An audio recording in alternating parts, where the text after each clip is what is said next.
In the world of football, stats don't care about your feelings. We delve deep to uncover the truth. So deep, we're in the basement. Brought to you by two friends, your hosts, Brandon Rogozinski and Noah Massio. Welcome to Takes from the Basement.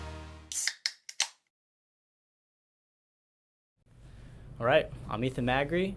I am the Takes from the Basement draft guy, so I'm excited to be here. First time on, and mock draft 1.0. We'll get right into it. All right, so first pick, Jacksonville Jaguars. Everybody knows who they're going to pick.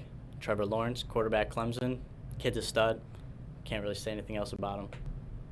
Number 2, so we have the New York Jets. And I know they have Sam Darnold, but when you have a quarterback like Zach Wilson out of BYU, intangibles off the charts. You got a lot of comparisons to Patrick Mahomes. We'll see about that, but I really like him. So number 2, Zach Wilson. All right. And then number 3, we got the Dolphins.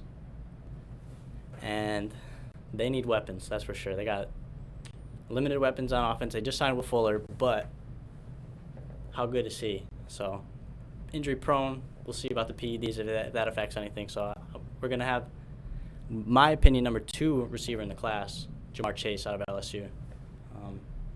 A lot of recency bias without him playing. He opted out 2020. So, but I still think before Devontae Smith last year, had the best season for a receiver SEC history. So he's the real deal. And this is where it gets a little interesting. So we got number 4, Atlanta Falcons. And we're going to have them draft Kyle Pitts, tight end out of Florida. Dude's an absolute monster. Never drops the ball. I think he had the most red zone catches without a drop in NCAA, so that's huge. People look for that. And number 5, we got the Cincinnati Bengals. And let's protect Joe B, right? And they got probably the highest ceiling for any offensive tackle in the whole draft. We'll go Penei Sewell out of Oregon. Kid is a beast. What I like about him, he may be a little raw, but the athletic ability is off the charts. And I compare him a lot to Tristan Wirfs, and we see how that worked out for the Bucks. All right, number 6. I'm a Giants fan, clearly, so the Eagles, this would be a nightmare for me, but I think they get it right this year. They actually draft a good receiver, and they don't mess this up. So they're going to draft Jalen Waddle out of Alabama. Kid is my number 1 receiver. He's absolutely tremendous. Before he went out for an injury, he was balling out, doing better than Devontae Smith, so keep that in mind. Number 7, a lot of people might say Justin Fields could be a better quarterback prospect, but Trey Lance, I have the Detroit Lions taking Trey Lance out of North Dakota State. He opted out, so a lot of recency bias as well. But kid is an absolute stud. Got a cannon. We saw it at his pro day, so he'll be good. Moving on, we got Carolina Panthers, and I think they need a quarterback, so they're going to take the one available, Justin Fields. And he's an interesting story because against Clemson, absolutely destroyed. It was a great game to watch. But against Illinois, he had trouble. So he's up and down, but athletic, kid's fast as any quarterback in the class. It's going to be good. Number 9, we got the Broncos. And I know they just signed 2 cornerbacks in free agency. But when you have a guy like Caleb Farley, big body receiver, man press corner, kid is an absolute stud. So I think number 9, Caleb Farley out of Virginia Tech. Number 10, the Cowboys, they also are in need of a cornerback, absolutely. So we're going to go the next best. Could be 1A, 1B, but Patrick Surtain II out of Alabama. Same type of guy, big body, man press corner. He can D up your number 1 receiver. And next pick, my team, New York Giants. They just signed Kenny Golladay, so it might stray them away a little bit from grabbing another weapon. But I have them taking Micah Parsons out of Penn State because they run a 3-4 scheme, perfect 3-4 linebacker. I think he can. The speed is off the charts. He's really, really good. So if they don't go linebacker, they might go offensive line or still wide receiver, which I wouldn't be upset with. Next pick, I think this is San Francisco 49ers. And Jimmy Garoppolo obviously isn't the future, right? So I think they grabbed their quarterback of the future in Mac Jones out of Alabama. Proven leader, everybody likes playing with him. Devontae Smith just said that he enjoyed playing with Mac Jones better than Tua, so take that how you will. All right, so next pick, number 13, the Chargers. They take the next best offensive tackle available, and I think that's Rashawn Slater out of Northwestern. He's been a big draft riser. He's probably the most pro-ready tackle in the draft. I think Penei Sewell has a lot of upside potential, a little bit more than Slater, but Slater is a day one starter for sure. Next, number 14, we got the Minnesota Vikings. We got Noah's team. So they need offensive line, that's a fact. So they might need a guard a little bit more, but when you have a guy like Christian Darrisaw out of Virginia Tech, you got to take a guy like that. He could come and be your day one right tackle and really produce. And 15. So the Patriots, they're very busy in free agency. Signed 2 wide receivers, but I'm not gonna disrespect anybody. But let's be real. They still need a playmaker, and they got the Heisman winner, best season ever for a receiver, Devontae Smith. I think if he's on the board, they have to take him. All right, and with pick number 16, you got the Arizona Cardinals. So you have cornerback J.C. Horn out of South Carolina. I'd say he's my number 3 cornerback in the class. Very talented, and I think with the Cardinals getting rid of Patrick Peterson, he'd be the perfect addition to their team. And then number 17, the Raiders. They need an offensive line. They just got rid of Rodney Hudson, a couple other pieces, and they need to get Josh Jacobs some blocking. Let's be real, and Kenyon Drake now that they have him. So they're going to go with offensive tackle Tevin Jenkins out of OK State.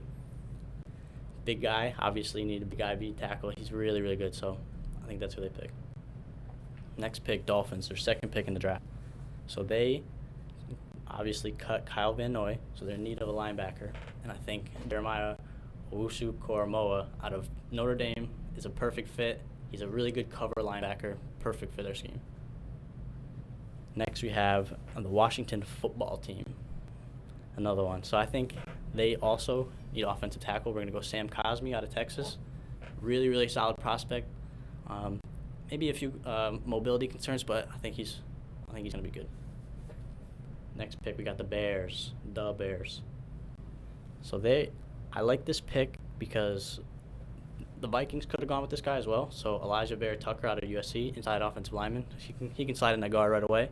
He also played a little bit of tackle in college, so I think they could go with him. They would really benefit from a guy like that inside. Next, you have the Colts at pick 21. Get another weapon. You know what I mean? I think that's the deal. And they need to go with Rashad Bateman out of Minnesota. Big guy, very, very solid. Doesn't blow you off with speed, but he's a good jump ball guy. He's really, really good. All right. Next pick, 22, Tennessee Titans. So they need some secondary help. Adoree Jackson's leaving.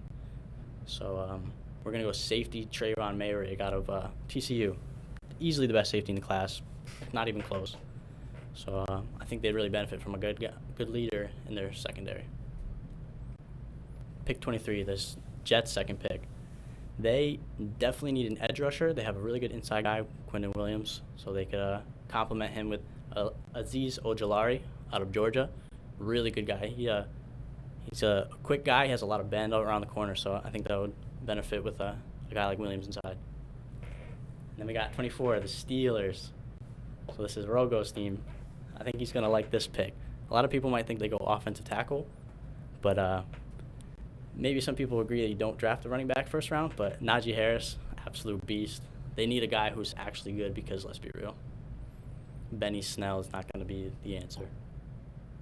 Next, we have the Jacksonville Jaguars at 25. So there's a lot of good offensive tackles. So we're going to go Jalen Mayfield out of Michigan. Big guy. He's really dirty in pocket. He's one of those guys that you want on your team. So 26, Cleveland Browns. They also need another edge rusher, maybe complement Myles Garrett on the outside. And they're going to go Kwity Paye out of Michigan. Really good. He's a big guy, but for a big guy, he plays with a lot more finesse than he does power. So it'll be really interesting to see how he translates to the NFL. And then the next pick, 27, the Baltimore Ravens. This guy, he was a very touted prospect last year, but he sat out. And now the more people look at tape, the more they have a little bit of questions about his mobility, how he got those sacks that he had. but they're going to go Gregory Rousseau because the upside is off the charts. You could really, he really could produce into a Pro Bowl level player.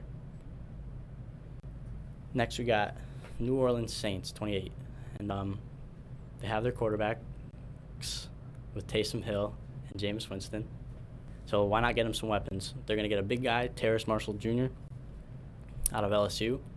I mean, he kind of overshadowed by the other guys, but he really balled out. He's a big guy. He can get those jump balls, and I really like him. Next pick is the Green Bay Packers, number 29. So they haven't made any wide receiver moves in free agency, so I think they have to address that in the draft. So they're going to go Rondale Moore out of Purdue. He's a smaller guy, really, really quick off the line, great route runner, and pretty sure hands. He's a very good receiver, so we'll see how he does.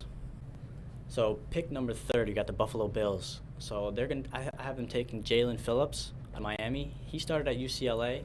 He had a lot of concussion problems, so I think that's the only concern you really have with him, because he might be the most polished edge rusher in the class. Now we have the Chiefs, 31. I think they have to go another weapon, which would greatly benefit them. Another Tyreek type player, not as fast, but he's very good at separation. We saw it at the Senior Bowl. He was routing these dudes up. So we have Kadarius Toney out of Florida, another smaller guy, extremely fast. So I think that'll be a great weapon for Pat Mahomes.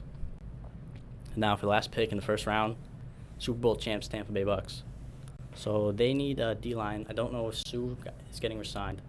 So they need somebody inside to clog up the lane. So Christian Barmore out of Alabama, probably the best D-tackle. It's a pretty thin D-tackle class, but I think Christian Barmore is by far the best, and they would greatly benefit from his services. And that's it. So first mock draft 1.0. We'll have another one throughout the week. And I'll probably do another one every week until the draft, so I'm excited to do this. If you don't like your pick, let me know. Thank you for tuning in to Takes from the Basement with Brandon Rogozinski and Noah Massio. See you next week.